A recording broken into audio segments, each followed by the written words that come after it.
naging desisyon ka na ba sa buhay na gustong-gusto mong itama, gustong-gusto mong baguhin, kaya lang hindi ka na sure kung may pagkakataon ka pa bang gawin yon? Ano nga ba ang pagkakamali na nais mong itama sa buhay mo? Hi everyone! Welcome back dito sa ating channel. Kasama niyo ang inyong one and only Mama Mia, and panibagong kwento na naman ang pagsasaluhan natin for today's video. Pasensya na kung ginanon ko yung mata ko ha. Kasi nga parang blurry yung ilaw, parang ganon. Anyways, ganyan talaga kapag hindi natutulog ng maaga. Charot lang. Hindi na natin to patatagalin dahil I know may mga desisyon ka nang iniisip dyan. Pero alam nyo ba, isang napakalaking desisyon ang gusto sana ng ating sender na kaniyang mabago, kaya lang parang hindi na niya magagawa yon. Eto na po ang ating tampok na kwento dito lamang sa Dear Mama Mia.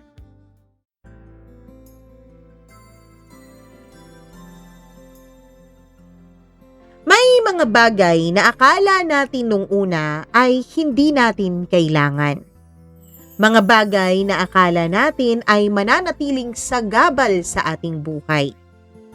Pero paano kung isang araw, mapagtanto mo na lang na ang mga bagay pala na yun ay ang natatanging bagay na iyong kailangan? Dear Mama Mia, hindi ko malilimutan ang tunog ng lumang gate na bakal sa tuwing binubuksan iyon ng kapitbahay namin. Isang batang babae ang tingin ko sa kanya. Ang bahay namin ay magkatabi lang. Tuwing 5:00 ng hapon, kasabay ng paghupa ng init ng araw, maririnig ko na ang mahinang creak ng kalawanging bisagra.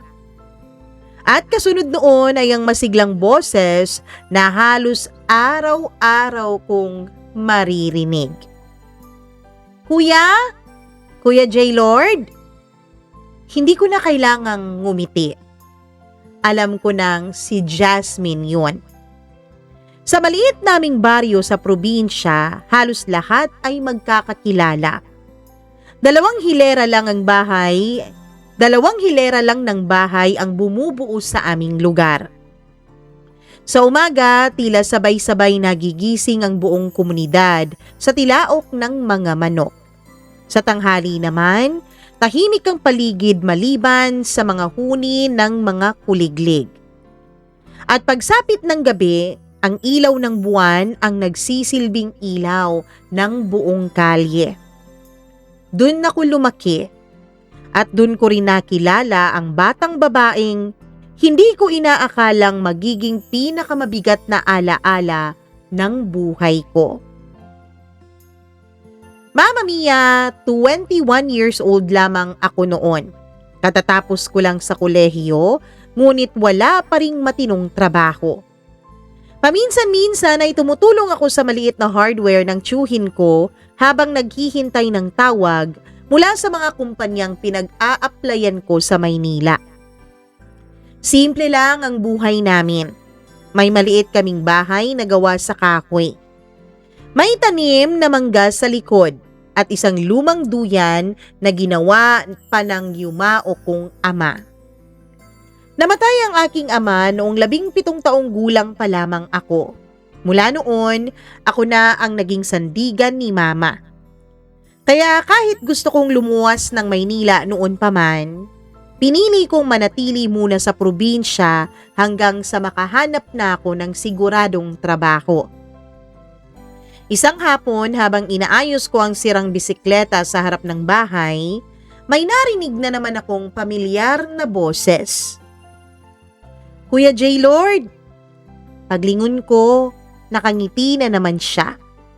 Si Jasmine, 14 na taong gulang. Payat, mahaba ang tweed niyang buhok, at may mga mata siyang parang laging may gustong ikwento. Mga mata na tila laging excited. Hindi siya yung tipo ng babaeng agad mapapansin ng lahat. Ngunit kapag nakilala mo siya, mahihirapan kang hindi mapangiti sa tuwing makikita mo siya. Kuya, marunong ka bang mag-ayos ng radyo? Natawa ako. Bisikleta ang inaayos ko, tapos radyo ang ipapagawa mo? Umirap siya. Eh di kung hindi mo kaya, sabihin mo na lang, huwag kang strikto. Huy! Sabi ko tapos tumawa siya at mabilis na tumakbo pa uwi. Ganito kami halos araw-araw. Asaran, kwentuhan, biruan. Para lang talaga kaming tunay na magkapatid. O yun ang akala ko sa relasyon naming dalawa, Mama Minya. Nung bata pa siya, halos ako ang laging inuutusan ng mama niya para bantayan siya. Magkaibigan na malapit kasi ang aming mga magulang. J. Lord, pakisamahan mo naman muna si Jasmine sa tindahan. J. Lord, aalis ka na ba? Pwede bang pakihatid na rin si Jasmine sa paaralan? Uy J. Lord, baka pwede mo namang tulungan si Jasmine sa assignment niya. Wala akong alam sa ganyan eh. Alam mo naman, hindi ako nakapagtapos. Hindi naman ako tumatanggi, Mama Mia. Sa totoo lang, parang kapatid ko na siya. Naaalala ko pa nung 7 gulang pa lamang siya. Umiiyak siya dahil natuklaw ng langgam ang kanyang paa. Kuya J. Lord, aray, ang sakit! Binuhat ko pa siya pauwi habang hikbi siya ng hikbi noon. Noong gabing yun, sinabi niya sa akin habang nakanguso. Alam mo, Kuya J. Lord, napakabait mo, inaalagaan mo ko. Gusto ko, paglaki ko, ikaw ang magiging asawa ko. Halos mabilaukan ang mga ina namin sa kakatawa nila nung marinig nila ang sinabi ni Jasmine. Ako naman, ginulo ko lang ang buhok niya. O sige na nga, basta wag ka nang umiiyak ha. Ayoko kaya sa asawang iyakin. Akala ko isa lang yung inosenteng biro ng isang bata. Hindi ko alam na may mga salitang kahit sinabi ng walang mali siya, ay may kakayahang manatili sa puso ng isang tao sa loob ng napakaraming taon. Lumipas ang panahon, mas lalo siyang gumanda. Hindi naman yung gandang tipong pang-artista, Mama Mia. Hindi yung klase ng ganda, kundi yung klase ng ganda na unti-unti mong napapansin habang tumatagal. Mahilig siyang magbasa ng libro. Mahilig siyang magdilig at magtanim ng mga halaman. At higit sa lahat, mahilig siyang dumaan sa harapan ng bahay namin kahit wala naman talaga siyang sadya. Minsan nahuli ko siyang nakasilip sa bintana. Hoy, ano yung ginagawa mo ha? Namula siya. Wala. Wala? Eh bakit nakasilip ka dyan sa bintana namin? Tinitignan ko lang kung buhay ka pa.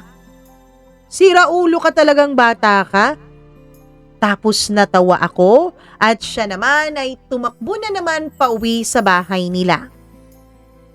Hindi ko alam kung bakit pero habang tumatanda siya, mas madalas kong napapansing namumula siya tuwing magkausap kaming dalawa. Akala ko normal lang yun, Mama Mia. Akala ko bahagi lang yun ng pagiging teenager niya. Hindi ko na binigyan ng kahit na anumang kahulugan. Isang gabi, nagkaroon ng malawakang brownout sa buong baryo. Lahat ng tao ay nagsilabasan sa kani-kanilang mga bahay. Yung iba may dalang kandila, yung iba naman may dalang banig. Yung iba nagkukwentuhan habang nagkakape. Nakaupo lang ako sa duyan habang nakatingala sa mga bituin noon. Bigla kong narinig ang mahihinang yapak. Kuya? Si Jasmine na naman. May dala siyang 2 baso ng mainit na tsokolate. Inutusan ako ni Mama. Talaga ba? Oo nga, ibigay ko raw to sa'yo. Totoo? Napangiti siya. Hindi. Ako naman talaga ang gumawa niyan eh. Eto para sa'yo. Tapos inabot niya yung isang tasa.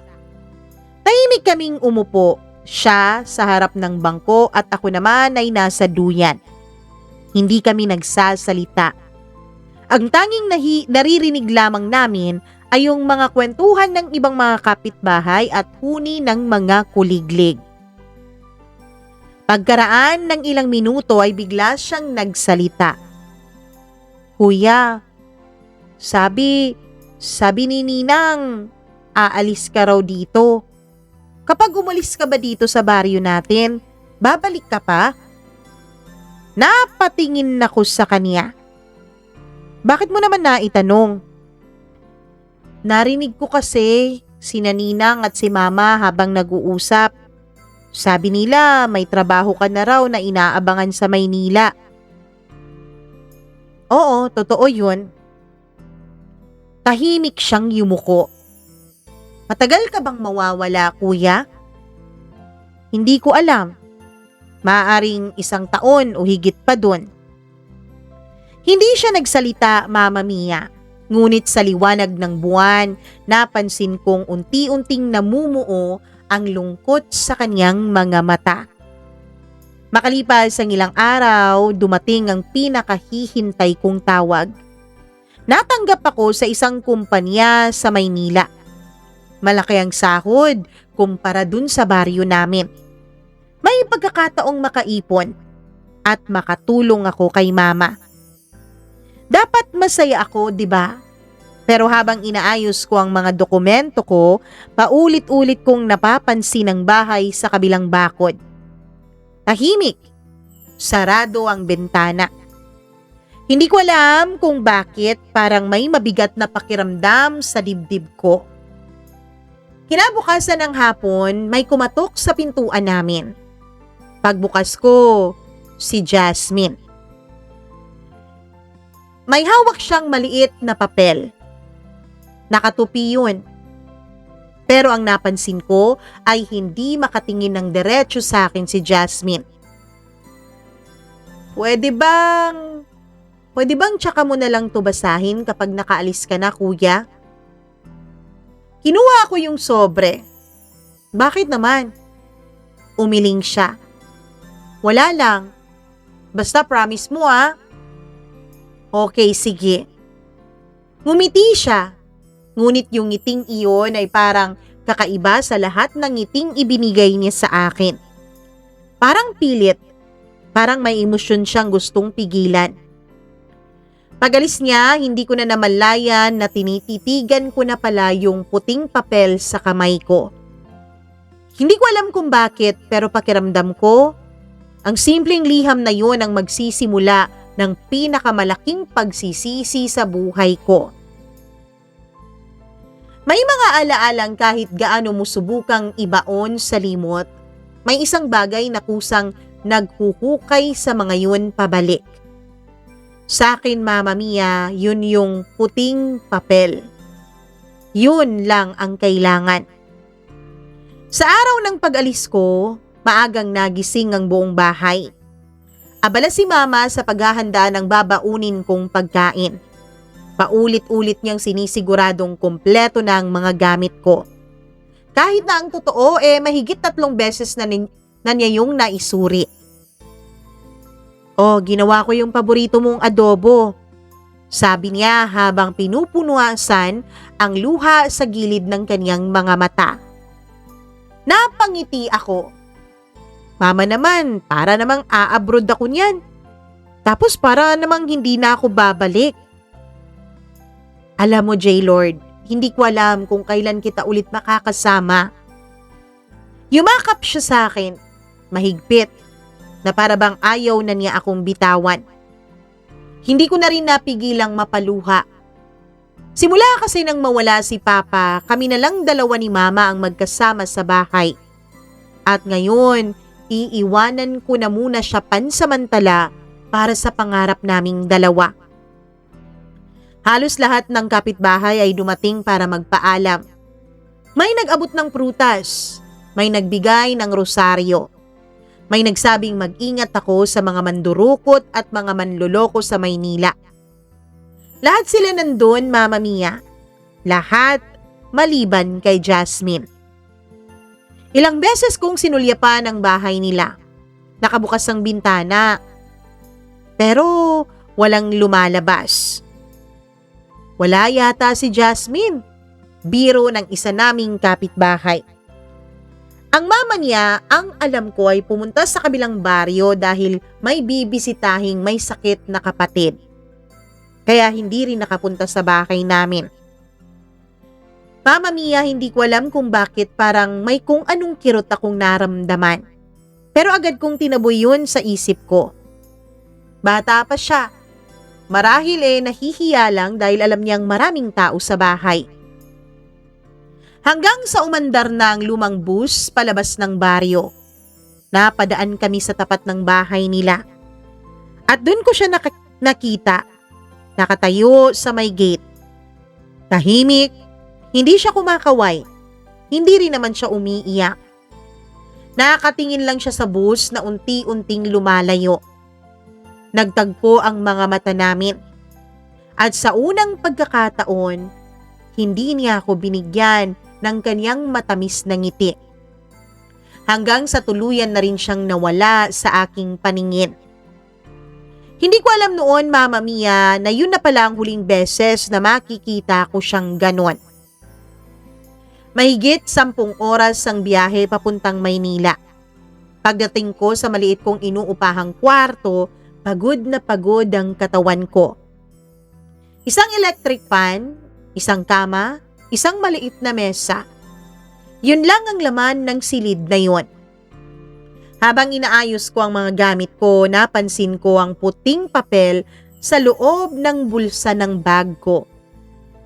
Bigla kong naalala yung bilin niya. Basahin mo na lang kapag nakaalis ka na. Napabuntong hininga ako, dahan-dahan kong binuksan yung puting papel. May mabango itong amoy. Na para bang yung pabango niyang lagi kong naaamoy tuwing pumupunta siya sa bahay namin. Mama Mia, nakita kong napakalinis ng sulat kamay niya. Halatang ilang ulit niya yung sinulat bago naging maayos na ganon. Nagsimula akong magbasa. Kuya J. Lord, siguro kung binabasa mo na ito, malayo ka na sa baryo natin. Alam kong matagal mong hinihintay ang pagkakataong to. Sana maging masaya ka sa bago mong buhay. Huminto ako sandali, napangiti ako. Kahit pilya, ang bait talaga ng batang to, sabi ko sa isip ko. Ipinagpatuloy ko ang pagbabasa. Pero may isang bagay akong matagal nang gustong sabihin sa'yo, kuya. Ewan ko, Mama Mia, pero nung mabasa ko yun ay parang unti-unting nawala ang ngiti ko. Parang bumibilis ang tibok ng puso ko. Kuya, alam ko pong bata pa ako. Alam kong pagtatawanan mo lang siguro ako. Pero ayokong magsinungaling. Mahal kita, kuya. At gusto kong tuparin yung pangako ko sa'yo doon na paglaki ko, ikaw ang magiging asawa ko. Nanigas ako, paulit-ulit kong binasa ang bahaging yun ng sulat, lalong-lalo na yung 2 salita. Mahal kita. Hindi, siguro mali lang ang pagkakaintindi ko. Baka bilang kapatid lang ang ibig niyang sabihin. Ngunit habang ipinagpapatuloy ko ang pagbabasa, mas lalo akong nawalan ng hininga. Hindi ko alam kung kailan nagsimula, kuya. Basta isang araw, napansin ko na ikaw ang gusto kong unang makita tuwing umaga. Ikaw din ang gusto kong unang madatnan ko tuwing umuuwi ako galing eskwela. Ikaw ang dahilan kung bakit lagi akong dumadaan sa bahay ninyo, kahit wala naman talaga akong sadya. Unti-unti kong naaalala ang lahat. Ang mga panlilisik ng mga mata niya kapag may ibang babaeng kumakausap sa akin. Ang madalas niyang pagdadala ng pagkain at ng kung ano-ano. Ang mga dahilan niya na kunwari ay may ipapagawa o may ipapatulong. Lahat pala yun, hindi aksidente. Alam kong 14 na taon pa lang ako, kuya. Alam ko na ikaw naman ay 21 years old na. Kaya hindi kita hihilingin na mahalin mo ko ngayon. Napapikit ako. May kung anong bigat na dumagan sa dibdib ko. Pagkatapos ay dumating ang bahaging nagpabagsak ng lahat ng depensa ko sa sarili ko. Hihintayin kita, kuya, kahit gaano ka pa katagal. Mag-aaral muna ako. Magpapakabait ako. Lalakyan ko ang pangarap ko para naman maging katapat din ang pangarap mo. Tapos kapag nasa wastong gulang na ako, tsaka muna ako pwedeng mahalin bilang babae. Huminto ako sa pagbabasa, parang may bumara sa lalamunan ko. Hindi ko alam ang mararamdaman ko. Hindi naman galit, at lalong hindi din ako natuwa, Mama Mia. Kundi naawa ako sa kanya at natakot. Dahil baka nga totohanin niya ang paghihintay niya. Baka maghihintay lang siya sa wala. Kuya, wala akong ibibigay na singsing. Wala akong kayang ipangako pero isang pangako ang kaya kong tuparin. Itatabi ko ang sarili ko para sa'yo. Itatabi ko ang unang mahal kita. Itatabi ko ang puso ko para sa'yo. Hihintayin kita kahit abutin ka pa ng maraming taon dyan sa Maynila. Nagmamahal, Jasmine. Mama Mia, sa pinakadulong bahagi pa ng sulat na yon ay may maliit pa na guhit puso na kinulayan ng pulang ballpen. Hindi ko na malayang nabasa na pala ng luha ang papel. Hindi dahil mahal ko siya, kundi alam kong masasaktan ko ang mabait na batang si Jasmine. Kinabukasan, pumasok ako sa trabaho. Pero wala akong naiintindihan sa orientation ko. Paulit-ulit kasing bumabalik sa isip ko yung sulat ni Jasmine. Hihintayin kita. Ilang beses kong gustong tumawag sa bahay nila. Pero ano bang sasabihin ko? Na salamat? Na wag na niya akong hintayin? Na mali ang nararamdaman niya? Hindi ko alam. Lumipas ang 3 araw. Sa wakas, nagkaroon ako ng lakas ng loob na sumulat.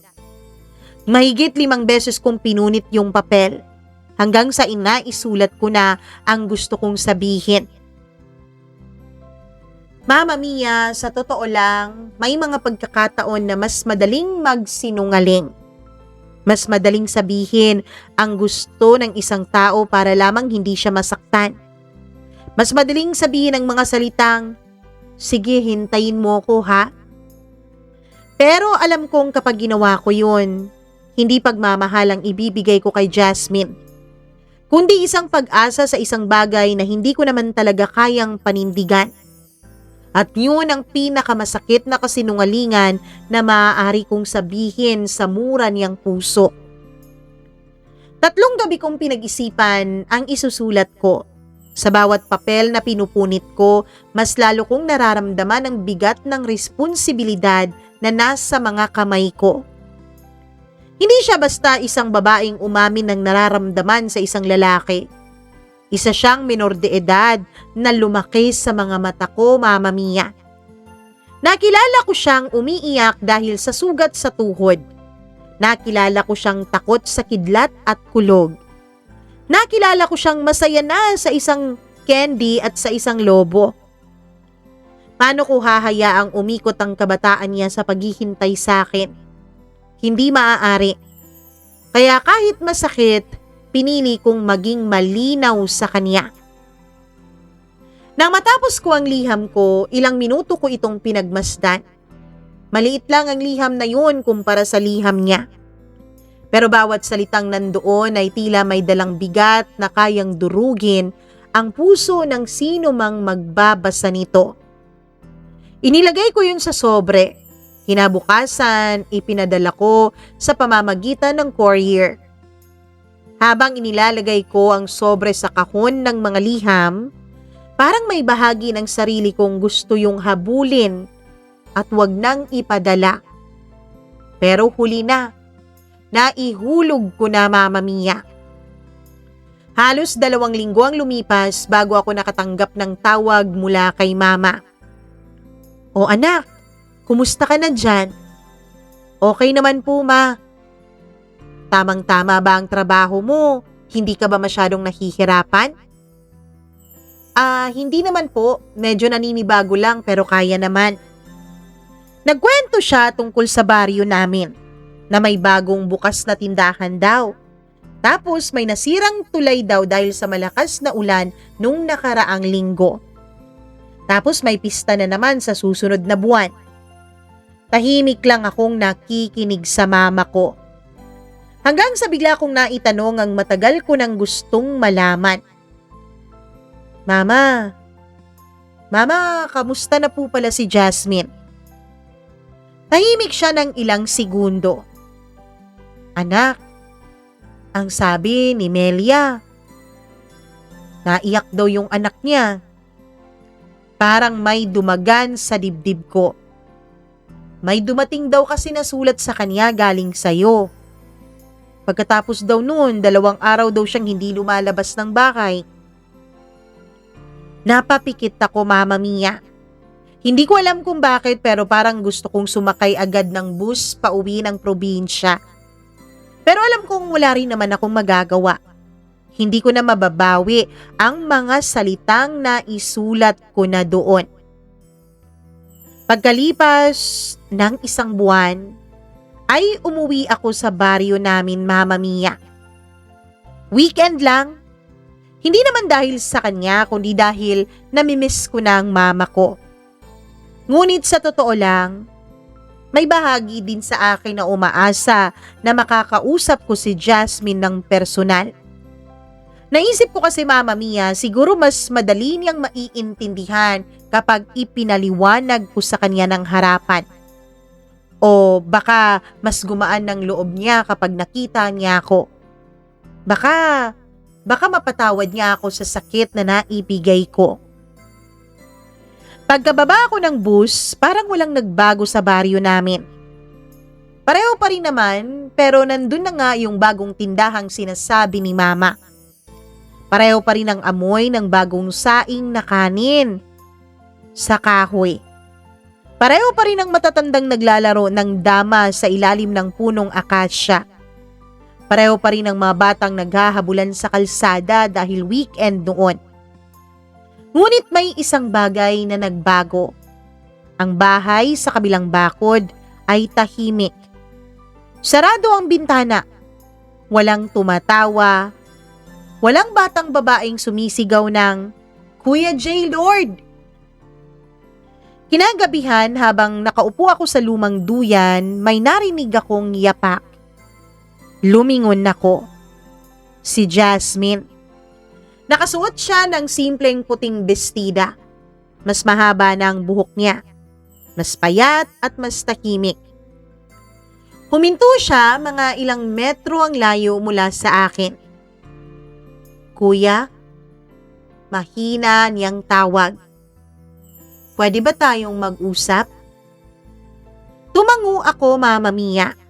Umupo siya sa kabilang dulo ng duyan. May pagitan pa rin kaming halos 1 metro. Hindi siya tumitingin sa akin. Ako rin naman ay hindi rin magawang tumingin ng matagal sa kanya. Hanggang sa siya na ang naunang magsalita. "Nabasa ko ang sulat mo, Kuya." Huminga ako ng malalim. "Jasmine, Kuya, wag ka munang magsalita." Tumango ako. Pinaglalaruan niya ang laylayan ng damit niya na tila nag-iipon ng lakas ng loob. "Masakit, Kuya. Sobrang sakit." Napayuko ako sa sinabi niya. Akala ko kahit konting pag-asa lang meron pero wala pala. Tahimik akong nakinig. Kuya, galit ka ba sa akin? Tanong niya. Mabilis akong umiling. Hindi, hindi ako galit sa'yo. Kung alam mo lang, hanga nga ako sa katapangan mo eh. Unti-unti siyang napatingin sa akin. Bakit mo ako tinatanggihan, kuya? Diretso ang tingin niya. Wala nang bakas ng batang mahiyain. Ang mga mata niya ay punong-puno ng sakit at pagkalito. Pero may pag-asa akong nakikita sa kanyang mga mata. Pag-asa na baka magbago pa yung sagot ko. Huminga ako ng malalim. Dahil bata ka pa, hindi mo pa alam yung nararamdaman mo. At hindi tayo bagay, Jasmine. Hindi na ako bata. Ikaw, 14 years old ka pa lang. Ako naman, malapit na akong mag-asawa sa gulang kong to. Hindi ko napigilang mapailing. Pero Jasmine, ang totoo, hindi lang naman edad ang problema, kundi ako. Napakunot ang noo niya. Hindi pwede tayo, Jasmine. Hindi kita kayang hintayin. At ayoko rin na hintayin mo ko. Bakit, kuya? Kasi gusto kong mabuhay ka bilang normal na teenager. Gusto kong makakakilala ka ng iba't ibang tao. Gusto kong maranasan mo ang pagmamahal na hindi kailangang maghintay. Gusto kong maranasan mong kiligin sa mga kaidaran mo. Tahimik siyang nakatingin sa akin. Pagkatapos ay ngumiti. Pero alam kong ibang-iba yun sa mga ngiting ibinibigay niya sa akin dati. Yung ngiting yun, walang saya. Ngiti yun ng isang taong pilit na tinatanggap ang katotohanan. Sige, hindi na kita hihintayin kung yan ang gusto mo. Mahina niyang sabi. Bigla akong napatingin sa kanya. Hindi ko alam kung bakit pero parang may masakit sa dibdib ko nung marinig ko ang sinabi niya. Isang sakit na hindi ko inaasahang mararamdaman ko. Tumayo siya. Salamat, kuya. Salamat? Saan naman? Dahil naging mabuti kang kapitbahay at naging mabuti kang tao. Dahil hindi mo ako sinamantala. Nanlaki ang mga mata ko. Hindi ko inaasahang marinig yun sa isang 14 na taong gulang. Maraming lalaki siguro ang magsasabing hintayin mo ako kapag sa kanila ko sinabi yung bagay na yun. O baka nga, hindi na nila ako paghihintayin, baka papatulan na nila ako sa edad kong to. Pero ikaw pinili mong saktan ng puso ko para protektahan ako. Kaya mabuti kang tao. Hindi ako nakasagot. Dahan-dahan siyang tumalikod. Pagkatapos ng ilang hakbang ay huminto siya. Hindi siya lumingon. Mahina niyang sinabi. Pero sana, kuya, sana balang araw, kapag pareho na tayong pwede at kapag pareho na tayong handa, sana hindi pa huli ang lahat.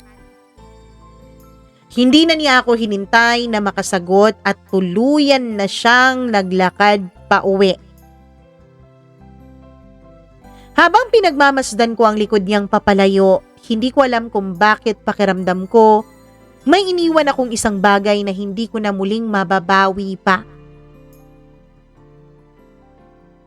May mga tao na akala mo ay madaling kalimutan kapag nawala sa araw-araw mong buhay. May mga taong habang mas tumatagal silang wala, mas lalo mo lang silang naaalala. Hindi dahil mahal mo sila, kundi dahil unti-unti mong napagtatantong may puwang pala silang iniwan na walang ibang makakapuno.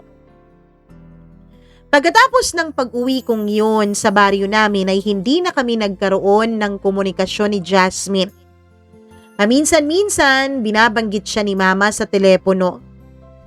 Naku, si Jasmine, gagraduate daw na valedictorian sa high school. Naku, Dean's Lister daw yung batang yun sa kolehiyo. Alam mo ba, naging officer pa nga yun sa school eh. Naku, si Jasmine, malapit nang magtapos yun, OJT na raw. Ang dami na raw nanliligaw. Ngumingiti lang ako sa bawat balita. Talaga po? Oo. Alam mo ba, lalong gumanda yung batang yun. Sabi ko na nga ba, kahit nung bata pa yan, gaganda talaga yan ng husto kapag nasa wastong gulang na. Mama Mia, kapag umuuwi po ako sa amin, hindi po kami nagkikita ni Jasmine. Hindi ko alam kung anong dahilan. Hindi ko alam kung iniiwasan ba niya ako o meron lang talaga siyang ibang mga lakad. Paminsan-minsan nasusulyapan ko ang likod niya mula sa bahay nila. Pero hindi na kami nagkaharap pa. Sa tuwing nakakarinig ako ng mga balita tungkol sa kanya, napapantingin ako sa bintana ng inuupahan kong apartment sa Maynila. Hindi ko maipaliwanag ang nararamdaman ko. Masaya ako para sa kanya. At gano'n naman talaga ang gusto kong mangyari noon pa. Na makalimutan niya ako. Na magkaroon siya ng sarili niyang mundo. Na hindi umiikot ang buhay niya sa lalaking 7 taong mas matanda sa kanya. Pero bakit? Sa tuwing maririnig kong may nanliligaw sa kanya, parang may kung anong kumikirot sa dibdib ko. Lumipas ang mga taon. Naging regular ako sa trabaho, na-promote at lumaki ang sahod ko. Nakapagpadala ako ng mas malaking halaga kay Mama. Nakapagpagawa na kami ng bahay namin. Na-renovate na yung bahay, Mama Mia. Napagawa na yung bubong, yung dingding. Kung tutuusin, unti-unti nang umalwan at gumaan ang buhay namin. Ito ang pangarap ko noon. Pero ewan ko ba bakit parang bawat tagumpay na nakakamit ko, parang may kulang pa rin. Minsan habang nag-overtime ako sa opisina, napansin ako ng katrabaho kong si Mark na matagal na akong nakatulala. Uy, ayos ka lang? Oo. Sigurado ka? Tumango ako. Ngumiti siya. Uy, babae yan no? Hindi ah. Huwag mo nga akong lokohin dyan, J-Lord. Alam ko yung mga ganyang galawan, tsaka yung mga ganyang tinginan. Alam ko dahil lalaki din ako at isa pa kilala kita. Kapag ganyan ka tumingin sa kawalan, sigurado, babae yan. Napabuntong hininga ako. Wala, naisip ko lang yung kapitbahay ko dati. Tapos, wala, hanggang dun lang. Imposible. Kung wala lang yun, hindi mo siya maaalala ng ganyan hanggang ngayon. Ilang taon ka na ba rito, 'di ba? Hindi ako sumagot dahil kahit ako, hindi ko alam ang sagot. Pagkalipas ng 5 taon, mas naging abala ang buhay ko. Promotion, seminars, business trips. Parang umiikot na lang ang buhay ko sa trabaho. At yun marahil ang dahilan kung bakit halos 2 buwan akong hindi nakatawag kay Mama. Hanggang sa isang gabi, siya mismo ang tumawag. Ang dami naming napag-usapan, mga kwento tungkol sa aming mga kamag-anak. Tapos, may bigla siyang binanggit. Anak, may sasabihin sana ako sa'yo. Ano yun, Ma? Nakita ko si Jasmine kanina. Napangiti ako. Kumusta na siya, Ma?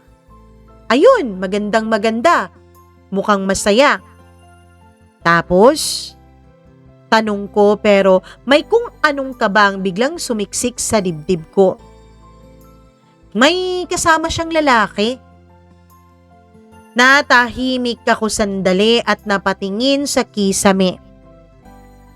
Wala naman pong masama doon, ma. Kasi normal lang naman yun, 'di ba?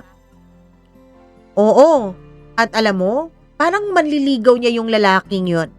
O baka nga sila na eh.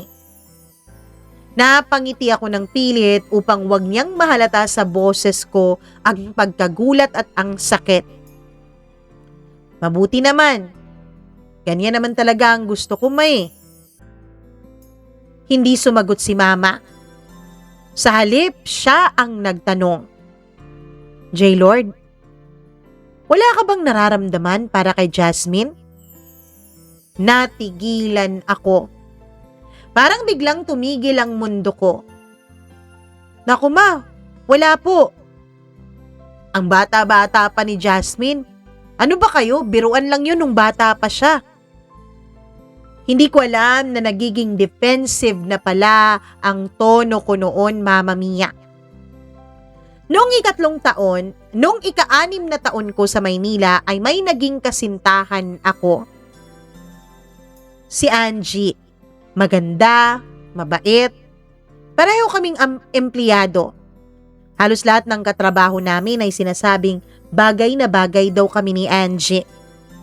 Sinubukan kong mahalin siya ng buo, Mama Mia. At alam kong minahal ko naman talaga siya sa paraang kaya ko. Ngunit habang tumatagal, napapansin kong tila may iba sa akin. At ang hindi ko alam, napapansin din pala yun ni Angie. Isang gabi habang magkahawak kamay kami sa isang park, ay bigla niya akong tinanong.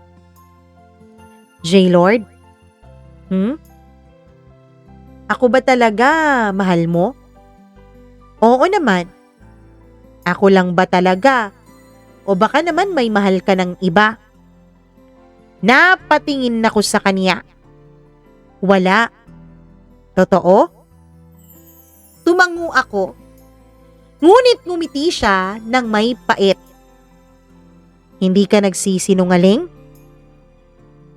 Hindi ako nagsisinungaling. Mahal kita at walang iba sa buhay ko. Tama, hindi ka nga siguro nagsisinungaling. Pero hindi mo rin sinasabi yung buong totoo. Anong ibig mong sabihin? Tanong ko. Hindi ko maintindihan noon ang sinasabi niya, Mama Mia. Hindi mo mahal ang iba. Hindi ka sigurado. Pero ang alam mo, may taong hindi pa rin umaalis dyan sa puso mo. Tahimik akong napayuko dahil sa unang pagkakataon, may ibang taong nakapansin ng bagay na ako mismo ay ayaw aminin sa sarili ko. Makalipas ang 3 buwan naming relasyon ni Angie, ay naghiwalay kaming dalawa. Hindi dahil may pagtataksil na naganap, kundi dahil sinabi niyang hindi patas na mahalin ang isang tao ang puso ay nakatingin pa rin sa nakaraan. At wala akong naisagot sa sinabi niyang yun, Mama Mia. Nung ika-7 taon, hindi na halos nababanggit ni Mama si Jasmine. Hindi ko rin naman tinatanong. Mas pinili kong wag nang alamin. Mas madaling isipin na masaya na siya, na may sarili na siyang buhay, na tuluyan na niya akong nakalimutan. At yun ang pinagdarasal ko noon, Mama Mia. Yun ang paulit-ulit kong sinasabi sa sarili ko na tila ba pati sarili ko ay kinukumbinsi ko rin ng pilit. Magkatapos ng ika-8 taon, isang umaga habang naglilinis ako ng lumang cabinet sa inuupahan kong apartment, may nahulog na maliit na kahon. Binuksan ko yun. Mga dati kong mga larawan. Sa loob, naroon pa rin ang hindi nakaputi ang liham ni Jasmine. Hindi ko yung tinapon. Hindi ko rin alam kung bakit. Dahan-dahan ko yung binuksan. Naninilaw na ang papel, pero malinaw pa rin ang sulat kamay niya doon. Yung nilagay niyang hihintayin kita. Bigla akong napaupo sa sahig. Paulit-ulit kong binasa ang bawat salita. At sa pagkakataong to, hindi ko na siya nakita bilang batang babaeng 14 na taong gulang ang nagsulat noon. Sa isip ko, isa na siyang 21 taong gulang na babae. At dun ko unang inamin sa sarili ko ang katotohanang 5 taon kong tinakasan. Hindi ko siya tinanggihan dahil wala akong nararamdaman sa kanya. Tinanggihan ko siya dahil yun ang tamang gawin nung mga panahon na yun. Pero paglipas ng mga taon, hindi ko alam na unti-unti pala akong nahuhulog kahit na hindi na kami magkasama. Lagi kong naaalala ang kanyang kabaitan, ang kanyang katapatan, ang kanyang pagiging pilya, ang kanyang tapang. At sa paraan ng pagmamahal niyang hindi kailanman humihingi ng kapalit. Napahawak ako sa dibdib ko. Huli na ba ako? Yun ang unang pagkakataong na itanong ko yun sa sarili ko. At sa unang pagkakataon, sa loob ng 8 taon, Mama Mia, hindi na puro trabaho, hindi na puro pangarap, hindi na pera, kundi si Jasmine na lang ang nasa isip ko buong magdamag. Kinabukasan, pumasok ako sa opisina. Hindi ako mapakali. Bandang 10:00 ng umaga ay tinawag ako ng manager namin.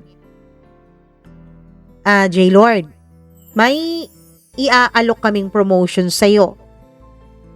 Mas mataas na posisyon, Mama Mia.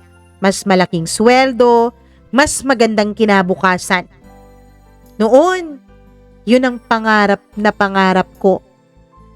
Ngunit ang sagot na lumabas sa bibig ko ay kinagulat ko, pati na rin ng manager ko. Sir, pwede po bang pag-isipan ko na muna? Paglabas ko ng opisina, isa lang ang malinaw sa isip ko. Kailangan kong umuwi. Hindi para sabihin sa kaniyang mahal ko siya, kundi para malaman kung may pagkakataon pa ba akong sabihin sa kanya ang bagay na yon. Agad akong nag-file ng leave sa HR namin. At dahil matagal na akong hindi nagli-leave ay agad din namang na-approve. Mama Mia, may nagsasabing kapag para sa iyo ang isang tao, hihintayin ka raw niya kahit gaano pa katagal ang panahon na lumipas. Dati naniniwala ako dun pero habang tumatanda ako, may mas mahalaga akong natutunan. Hindi obligasyon ng isang taong ihinto ang buhay niya dahil lamang nahuli kang umamin. At ang aral na yun, natutunan ko sa pinakamasakit na paraan. Hindi ako halos nakatulog ng gabing nagpasya akong umuwi. Paulit-ulit kong iniisip ang magiging reaksyon ni Jasmine. Ano na kayang ginagawa niya ngayon? Nasa bahay pa rin kaya siya ng mga magulang niya? Single pa rin kaya siya? Naaalala pa kaya niya ako? O baka isa na lang akong alaala sa isang bahagi ng kabataan niya? Ilang beses kong pinagalitan ng sarili ko. J-Lord, ano bang inaasahan mo? 8 taon kang nawala. 8 taon na kahit sulat hindi mo binigay. At kapag umuwi ka naman, hindi ka nagpapakita sa kanya. Hindi ka nagpaparamdam kaya wala kang karapatang umasa. Pero kahit paulit-ulit kong sinasabi iyon sa sarili ko, may isang maliit na bahagi ng puso kong pilit na bumubulong. Baka hindi pa huli.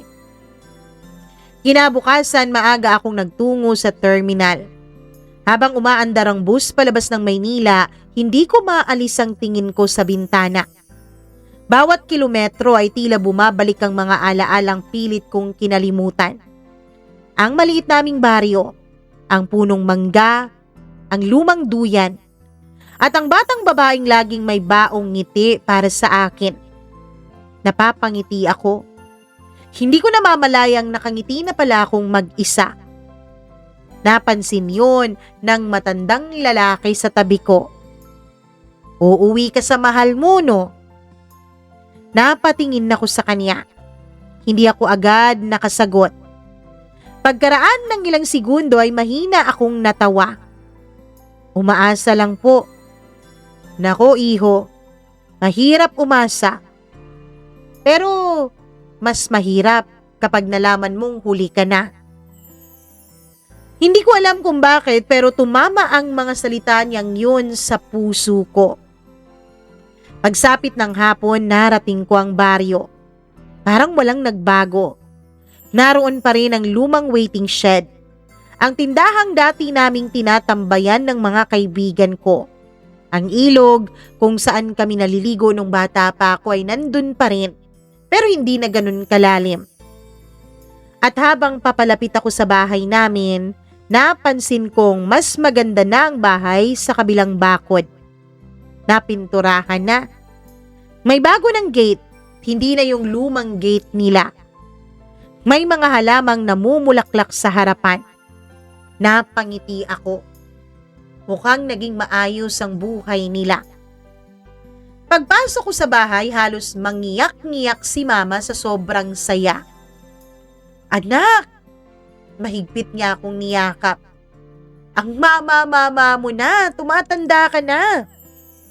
Natawa ako. Ikaw rin naman po ah. Pinaghahampas niya ako sa braso. Pasaway ka talagang bata ka. Matagal kaming nagkwentuhan tungkol sa trabaho ko, tungkol sa buhay sa Maynila, tungkol din sa buhay niya dun sa baryo. Pero buong oras habang magkausap kami ay may gusto akong itanong. Hindi ko lang magawang ilabas, Mama Mia. Hanggang sa si Mama na mismo ang nagsalita. May gusto kang itanong ano? Wala naman po. Kunwari kong sagot. Tungkol kay Jasmine. Napabuntong hininga ako. Tumango ako. Tahimik siyang ngumiti. Alam kong darating ka rin dyan. Magtatanong ka rin tungkol dyan. Kinabukasan ng maaga, naglakas loob akong pumunta sa bahay nila. Nagkunwari akong may dalang mga pasalubong para sa mama niya para hindi naman gaanong nakakahiya. Habang papalapit ako sa gate nila ay mas bumibilis ang tibok ng puso ko. Ilang beses kong pinunasan ang pawis sa palad ko. Kahit maagang-maaga pa, pinagpapawisan na ako, Mama Mia. Para akong bumalik sa pagiging binatilyo. Huminga ako ng malalim at kumatok sa gate nila. Ilang segundo ang lumipas, unti-unting bumukas ang pinto. Hindi si Jasmine ang bumungad sa akin, kundi si Tita Melia, ang mama niya. J-Lord, ikaw na ba yan? Napangiti niyang tanong. Opo, tita. Lumapit siya at niyakap ako. Naku, ang tagal mong nawala ha? Tapos kapag umuuwi ka naman dito sa atin, para kang magnanakaw, bigla-biglang dumarating at nawawala nang hindi man lang namin nakakausap. Eto po, sa wakas nakapagbakasyon din ako ng mahaba-haba. Nagkamustahan kaming dalawa. Ngunit maya-maya, hindi ko napigilang itanong. Tita, nandyan po ba si Jasmine? Biglang nagbago ang ekspresyon niya. Hindi galit, hindi rin lungkot. Parang naawa. Hindi mo ba alam, J-Lord? Hindi pa ba sinabi ng mama mo? Parang may malamig na tubig na ibinuhos sa buong katawan ko. Ang ano po? Nahimik na tumingin sa akin si tita ng ilang segundo. Pagkatapos ay nagsalita siya. Wala na rito si Jasmine. Po? Nasaan po? Sa halip ay tumingin siya sa isang letratong nakapatong sa sala. Sinundan ko ang tingin niya doon. At nakita ako si Jasmine. Nakangiti. Mas maganda na siya ngayon. Mas mature. Suot ang puting bestida. Katabi ang isang lalaking nakasuot ng itim na Amerikana. Magkahawak ang mga kamay nila. At sa likod nila ay may malaking karatulang nakasulat na congratulations. Parang tumigil ang oras. Unti-unti akong napalapit sa litrato. Hindi ko naramdaman ang mga paa kong umaapak sa sahig ng bahay nila. Na nag-asawa na po siya? Tahimik na tumango ang mama niya. Kailan po? 2 buwan na ang nakalipas? 2 buwan?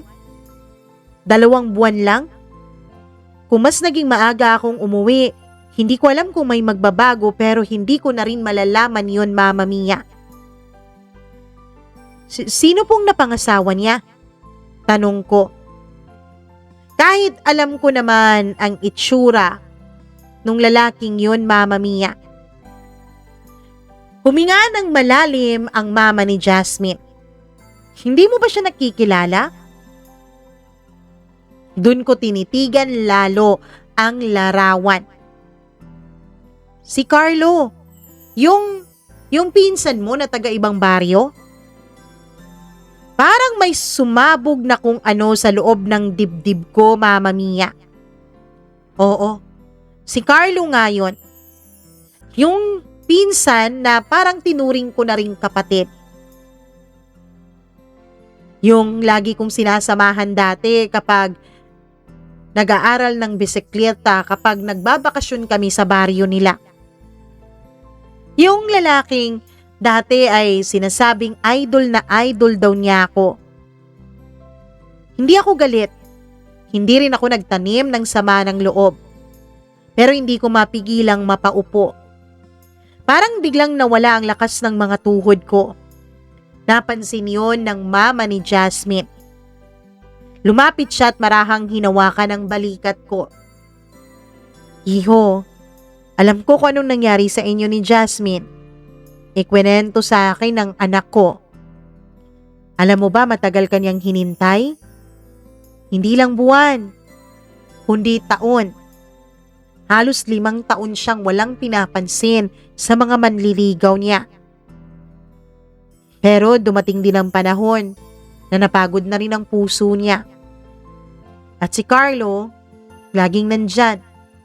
Laging pinaparamdam sa kanya na mahalaga siya. Tahimik ang buong sala. Tanging hikbi ko lang ang maririnig. Pagkatapos ay sinabi niya ang mga salitang habang buhay kong dadalhin.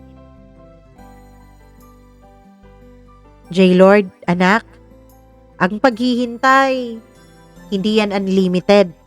May hangganan din yan. Hindi ako nakapagsalita, Mama Mia. Hindi dahil may gusto akong ipaglaban, kundi dahil ngayon ko lang tuluyang naunawaan. Na ang pag-ibig pala, hindi naman pala tungkol sa tamang tao o maling tao. Minsan, tungkol din ito sa tamang panahon. At ako, nahuli ako. Hindi ko nahabol yung panahon. Hindi ko alam kung paano ako nakalabas ng bahay nila pagkatapos ng sinabi sa akin ng mama ni Jasmine. Parang lumabo ang paningin ko. Lumabo ang paligid.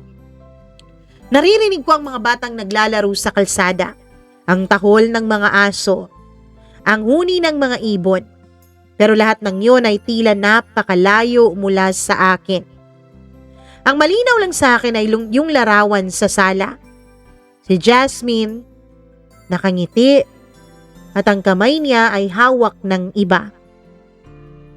Hindi ko namalayang napadpad ako sa lumang duyan sa ilalim ng puno ng mangga. Nandun pa rin ito. Lumang-luma na pero matibay pa rin naman. May konting kalawang na nga lang ang mga kadena. Dahan-dahan akong umupo at sa unang pagkakataon sa loob ng maraming taon, pinayagan kong umiyak ang sarili ko.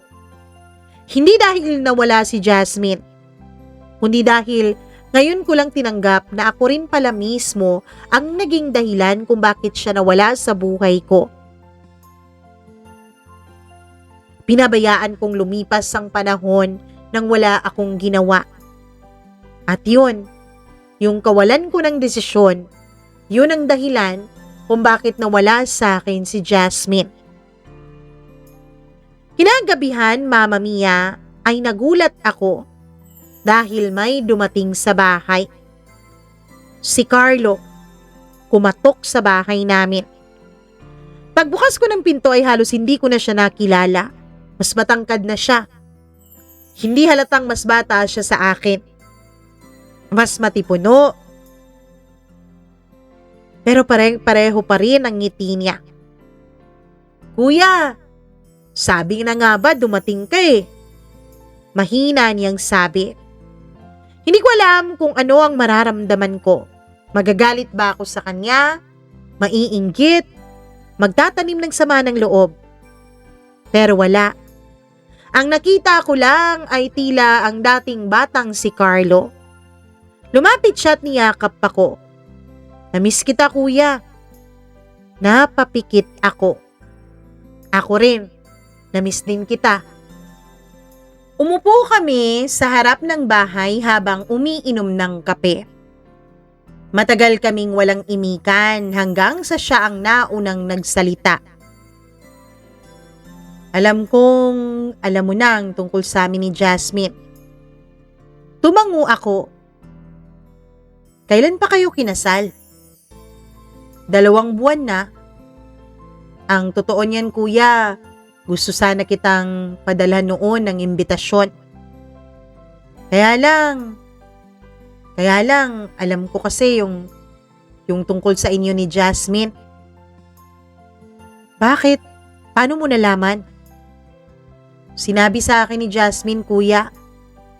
Alam mo ba ilang beses kanyang hinintay?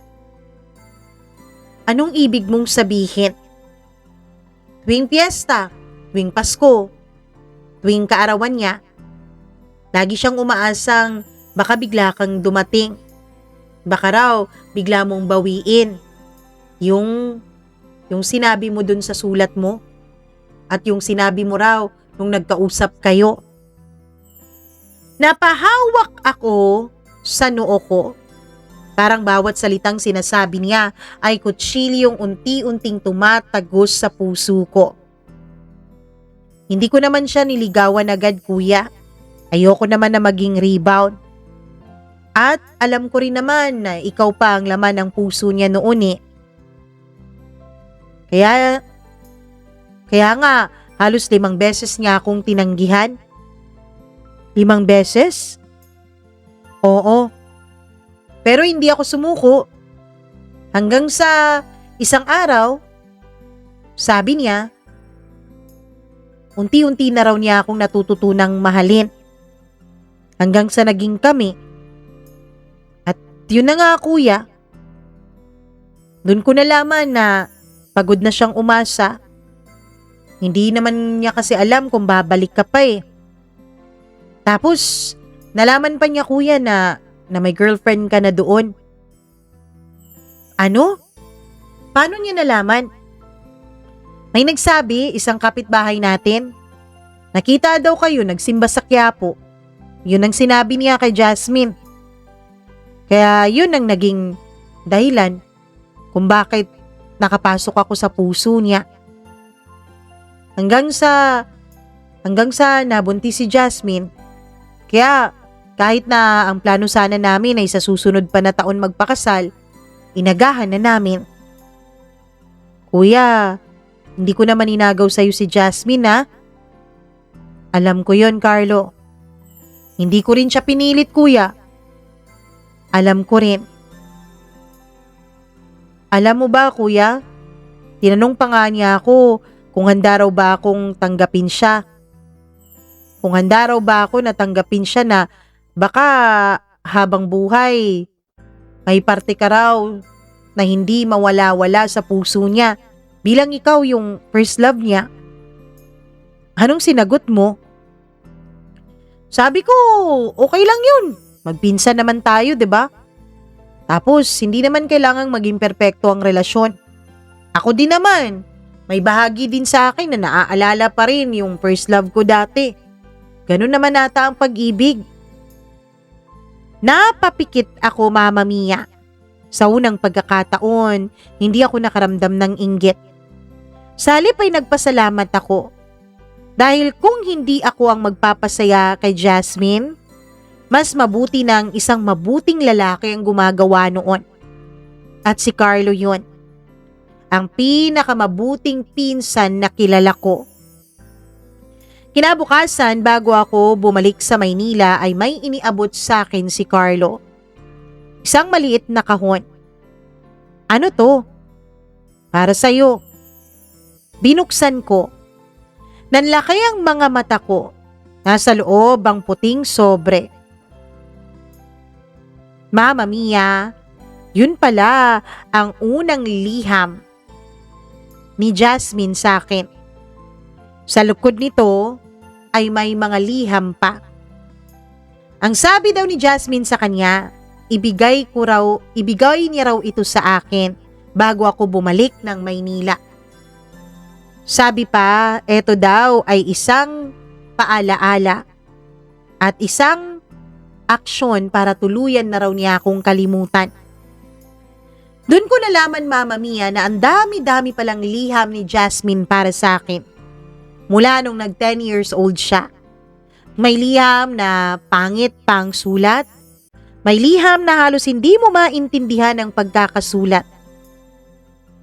Pero lahat ng yun para sa akin. Yan daw lahat ng memorabilia niya, kuya. Sa pagmamahal niya sa'yo. Binabalik niya raw sa'yo. Ikaw na raw ang bahala kung anong gagawin mo dyan. Sige, salamat. Pagkatapos nun, ay bumalik na ako ng Maynila. Sa wakas naintindihan ko rin. Hindi ako nabigo sa pag-ibig. Nahuli lang talaga akong matutong umibig. At may mga pagkakataong kapag huli ka na, hindi na sapat ang pagmamahal para maibalik mo ang panahon. Mama Mia, may mga sugat na hindi naghihilom ng isang gabi. Hindi rin sa loob ng isang buwan. Minsan kailangan mo munang tanggapin na habang buhay mo na silang dadalhin. Hindi naman upang masaktan ka araw-araw kundi para ipaalala sa iyo ang mga aral na hindi kayang ituro ng panahon lamang. Pagbalik ko ng Maynila ay dala-dala ko pa rin yung mga liham ni Jasmine. Mama Mia, dito ko nakita kung gaano talaga ka-dedicated, ka-faithful at ka-loyal si Jasmine. Sa loob ng ilang buwan ay paulit-ulit kong binabasa ang mga liham na yon. Nung una nasasaktan ako, hanggang sa natatawa na lang ako. Nakikita ako kasi ang batang si Jasmine habang binabasa ko yung mga liham niya. Lumipas ang mga araw hanggang sa naging buwan, hanggang sa naging isang taon. Isang araw, Mama Mia, naggrocery ako sa isang mall. Naubos na kasi yung stock ko sa office. Pati na rin ang stock ko sa bahay. Meron kasi akong mga pagkaing nilalagay sa office in case na ako ay mag-o-overtime. Habang nagbabayad ako sa cashier ay nagulat ako nang may lumapit sa akin. Ikaw na ba yan, J-Lord? Paglingon ko ay nandun si Angie. Angie? Yung ex ko. Nagkausap kami. Kwinento ko sa kanya lahat ng nangyari. O, kumusta ka naman? Eto, ayos na. Naka-move on ka na ba talaga? Oo. Sigurado ka? Oo nga. Naghahanap na nga ako ng ibang mamahalin eh. Ikaw, kumusta na? Eto, naghahanap din ng ibang mamahalin. Ano? Bakit? Hindi kasi nag-workout yung relationship ko after sa'yo. Kaya sinabi ko sa sarili ko, pahinga nang muna ako. Mukhang malas yata ako pagdating sa pag-ibig eh. Ang hindi ko alam, Mama Mia, na yun pala ang magiging bagong simula sa aming dalawa ni Angie. Hindi kami agad umuwi pagkatapos naming mag-grocery. Nagsine muna kami tapos kumain. Pagkatapos nun ay nag-exchange ulit kami ng cellphone numbers. Nagkita bilang magkaibigan, gumagala, nagbabakasyon. Hanggang sa hindi namin namalayan na kaming dalawa din pala ang magkakatuluyan. Sa araw ng kasal namin ay inimbitahan ko sina Carlo at Jasmine. Dumating sila Mama Mia, kasama ang dalawa nilang anak. Yung isa toddler, yung isa naman ay baby pa. Lumapit si Jasmine at inabot niya ang regalo nila sa akin. Congratulations, kuya. Ngumiti siya. Ngumiti din ako. Salamat. Sandali kaming nagkatitigan. Hindi bilang dalawang taong minsang nagmahalan, kundi bilang dalawang taong parehong nakatawid na sa sakit ng nakaraan. At sapat na yun. Sa ngayon, Mama Mia, may anak na rin kami ni Angie. Isa. Ninong at Ninang, si Jasmine at si Carlo. Masaya na ako, Mama Mia. Hindi ko sinasabing wala nang puwang si Jasmine sa puso ko. Meron pa rin, bilang siya naman talaga ang nagturo sa akin ng tunay na kahulugan ng pag-ibig. Pero ang masasabi ko, Mama Mia, sa ngayon, masaya na ako. Tahimik na ang buhay at ang puso ko. Magkaibigan na ulit kami ni Jasmine. Kuya na ulit ang tawag niya sa akin. Hindi man kami nagkatuluyan, ang mahalaga sa akin ay kahit papaano bahagi pa rin kami ng buhay ng isa't isa. Hanggang dito na lamang po at maraming salamat. Lubos na gumagalang, J. Lord.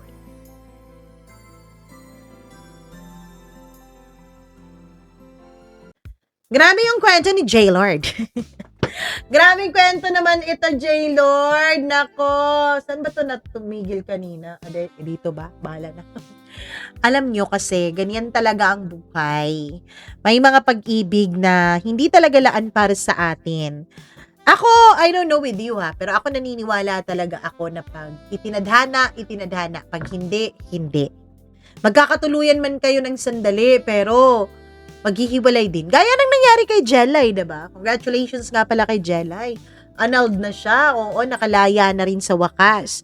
Kay Jelay, akala niya nung una, si John ay kanyang destiny. Parang ganon. Akala niya parang binigay na ng Diyos, ng may kapal, ng tadhana, ng universe sa kanyang lalaking yun. Tiniis niya lahat dahil akala nga niya, yun na yun. Pero may mga talaga na nagiging matigas lang yung ulo natin. Kahit na may mga sign ng pinapakita si Lord, kahit na gusto ka na niyang itulak palayo dyan sa tao na yan, sadyang matigas yung puso at yung ating mga sarili. 'Di ba? Sinusunod natin kung anong gusto natin. Di tayo nanghihingi ng guidance kay Lord. Kaya ayan, tayo'y napapariwara. Tayo'y nadadapa sa mga bagay-bagay na hindi naman dapat. Pero at least lesson learned. 'Di ba? Kahit pa nga nagpakasal na sila, hindi sila itinadhana Kaya ayun, naghiwalay pa rin. Ganon ang buhay. Charon. Anyways, maraming salamat, J. Lord. Sa kwento mo, may naalala tuloy ako. May crush din ako noon na parang 5 years lang ata o 6 years ang tandaan niya sa akin. Crush na crush ko rin dun. Pulis na ngayon. Charon. Anyways, wag na nating i-dwell yan. Ang ating pong i-dwell ay itong ating mga members. Pasensya na po medyo ang lalamunan ng inyong Mama Mia. Hello ako sa ating mga members na hindi pa rin nawawala at lagi pa rin tayong minamahal. Maraming salamat. Oy, 19 na lang sila. Ay, 17. Nasaan yung dalawa? Hindi ko alam, nawala. Pasensya na. Inubo. Tsaka inayos ko yung aircon. Anyways, hello ako sa ating pinakabagong member. Hi ako kay Evelyn Kawit. Hi Evelyn, maraming salamat. Nako, ang ganda ng membership niya. Yun talagang medyo pricey. Hi Evelyn, thank you very much. Kay Kimber Dudes Balyador, maraming thank you din. Kay Pepe Macaranas, Rosel Macdolor, maraming salamat. Alpha Garcia, Abdullah Wahab, Miriam Gutierrez, Rose Arevalo, Rico Sedanco, Gimaras Girl, hello din kay Benson Boyser, Smack Dax, Maria Elena Abe, Maureen Tugab, Gail Easy, Mila Raduban, maraming salamat. At syempre, ang pinakamatagal na nating member na si Freaky. Ayun, kilala ko na kung sino yung mga nawala, pero babalik din yon. Ganon yon. Kung nakabalik ka na, tapos hindi kita nabanggit, yun ay dahil advance po tayo ng recording kasi may pupuntahan po kaming malayong lugar. So, advance po ito, kaya eto na, advance. Charot. Anyways, thank you so much sa inyong panonood at pakikinig sa ating mga members. At sa mga hindi pa nagpapa-member dahil may mga naasikaso, may mga importanteng, 'di ba, inuuna, ayos lang naman 'yon, huwag kayong mag-alala. Basta lagi pa rin kayong naka-comment, lagi kayong naka-subscribe, at syempre, lagi din kayong nanonood. Hello ako kay Nancy Helton, maraming salamat. Hi din kay Marietta Yoto, Inconsigna Monralban Ernesto. Hi kay Judith McGovern, hello, maraming salamat. Kay Mona Selmon, Roslyn Caraballo, Ida Hoffman from Australia, Mika Mamawag, Charlene Baclohan, Lailena Season, Ruby Ramos, maraming salamat. Hello ako sa Season and Del Mondo family. Kay Eileen Del Rosario, Christina, maraming salamat at sa lahat ng ating mga tagapakinig. Kung hindi po nabanggit ang inyong pangalan, huwag kayo magtampo please. Comment lang kayo ng comment at nood lang kayo ng nood. Baka sa susunod kayo naman ang mababanggit natin dito sa ating program. Maraming salamat po sa inyong panonood. At pasensya na dahil medyo namalat ang ating lalamunan. Ako po si Mama Mia. Hanggang sa next nating pagkukwentuhan. I love you. Mwah! Ingat! Bye-bye!